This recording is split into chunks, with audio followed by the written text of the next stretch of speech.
دوست نے اپنے حالات سے واقف کیا. اس سے پہلے عبدالحفیظ صاحب نے اپنی صورتحال سے واقف کیا.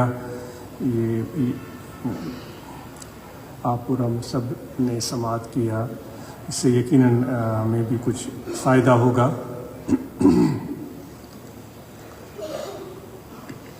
جو جماعت کا ایک نظام ہے اس میں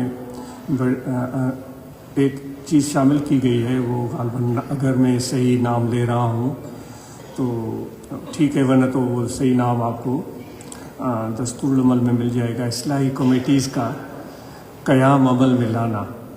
تو اس حوالے سے جو صوبائی اور مرکزی عہدیداران تھے ان سے بات چیت ہوئی تھی کہ ہمارے باہمی تنازع ہو جاتے ہیں، اختلافات ہو جاتے ہیں بعض اوقات، تو اس حوالے سے جماعت کا کوئی مثبت رول ہو تو وہ جو بھی ان کو کردار منشور دستور کے حوالے سے ملے گا وہ مثبت کردار ادا کرنے کی کوشش کریں گے تاکہ اس طرح کے تنازعات پیدا نہ ہوں. تو گزارش ہے کہ جن ضلعوں میں دستور عمل کے مطابق اگر اصلاحی کمیٹیز تشکیل دینا ضروری ہے تو وہ تشکیل دے دی جائیں.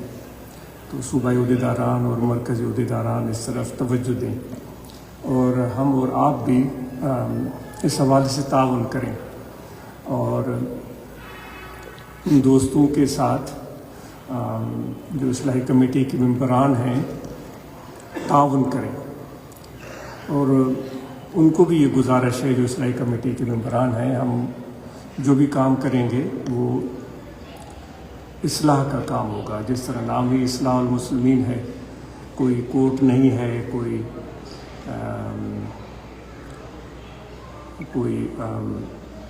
رئیس یا سردار والا طریقہ نہیں ہے کہ وہ بیٹھ کر فیصلہ صادر کرے. یہ ہوگی اصلاح کی کوشش جتنا ہو سکے. ان ارید الا الاصلاح ما استطعت قرآن مجید کی آیت ہے جو آپ کے دستور العمل میں آپ کے مونوگرام میں یہ لکھی جاتی ہے. میرا ارادہ تو اصلاح کا ہے جتنی مجھے توفیق ہو جائے، جتنی میری حیثیت ہے، جتنی میری طاقت ہے. یہ ہے آپ کا ایک طرح سے پیغام جو قرآن مجید کی آیت سے لیا گیا. میرا ارادہ اصلاح کا ہے، جتنی میرا بس ہے، جتنی میری طاقت ہے، اور جو کچھ بھی ہوتا ہے وہ اللہ کی جانب سے ہوتا ہے. تو امید ہے کہ اصلاحی کمیٹیز کا کردار اس معاملے میں متحرک رہے گا تاکہ اس کا کوئی فائدہ ہو. اور قانونی مشاورت بڑی اہم ہوتی ہے، یہ بہت اہم چیز ہے. اس تنازعات کے ساتھ قانونی مشاورت کا بھی بڑا اہم کردار ہے جو عبدالغفار ابھی بتا رہے تھے. تو اس طرح کی اگر سہولت دستیاب رہتی ہے جماعت کے دوستوں کو جو کہ بے خبر ہیں جو ہمارا کانسٹیٹیوشن ہے، جو ان کے جائز حقوق ہیں، رائٹس ہیں، اس کے بارے میں عام طور پر ہمیں علم نہیں ہوتا.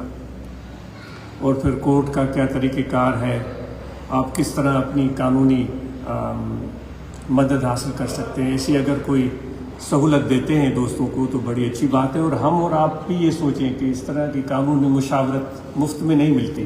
یہ ذہن بنائیں، جو آپ کو قانونی مشاورت دے رہا ہے ایسا نہ ہو کہ ہم یہ سوچیں کہ بھائی یہ تو پیر بھائی ہے، اس کو تو کچھ دینا ہی نہیں ہے.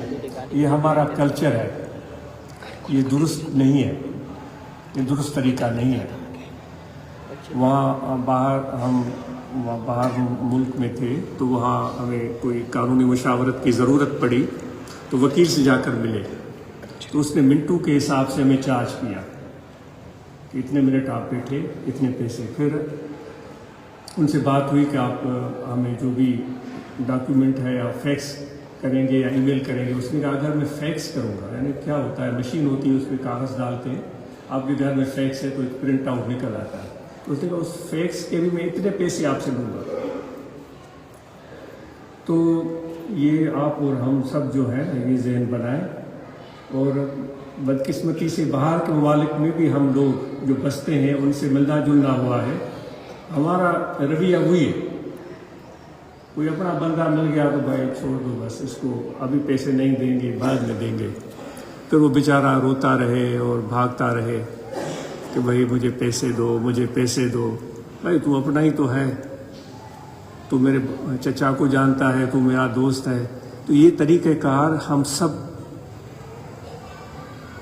اس کو سمجھیں اور اس کو نکالیں، ختم کریں۔ ہمارے اندر یہ طریقہ نہیں ہونا چاہیے۔ پہلے پوچھیں کہ بھائی آپ کی فیس کیا ہوگی، اگر استطاعت ہے تو مدد لیں، نہیں تو چھوڑ دیں۔ وکیل تو ہزاروں بیٹھے ہوئے ہیں، ضروری تھوڑی ہے کہ آپ کسی ایک متعین وکیل سے مشورہ کریں۔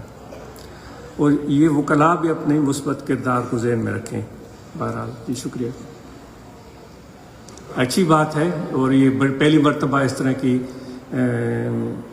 سرگرمی سے واقفیت ہوئی وکلاء برادری کی، بہت خوشی ہوئی۔ جزاک اللہ۔